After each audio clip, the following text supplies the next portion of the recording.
Now, answering your questions about the law and legal issues. This is Legal Break with attorney Gary Bruce.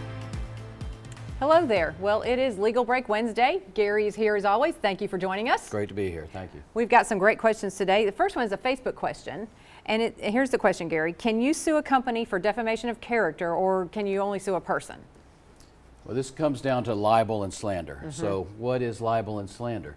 It's a false statement made maliciously that harms somebody's reputation, whether it's their business reputation or their personal reputation. And that's kind of the way the law is. We set up definitions for how do we establish a violation, whether it's a crime or a tort. So usually you'll see lawyers, and we talk about it all the time, like in negligence, it's a duty that's breached that causes damage. You have to meet all those elements. And in libel and slander, it's the same way.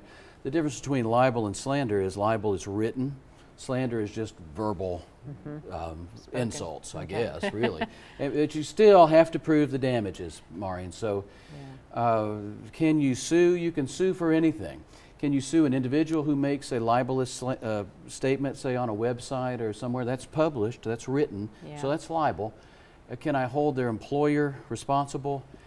That's the question. Probably not in most cases, unless the lawyer or the employer says, I think that's absolutely right. We here at XYZ Company stand by what Maureen said about them. They're scoundrels and cheats, and we won't do business with them anymore. And if they stand by it and it's not true and they harm somebody, yes, then the business, I think, can be brought into it. Gotcha. It's a little different than, say, driving a car where if you have a wreck, I'm responsible if you were on my time. You know, if you're doing something on my behalf and you cause a wreck. So a little bit different. Interesting question. Thank you for sharing. Yeah, it is.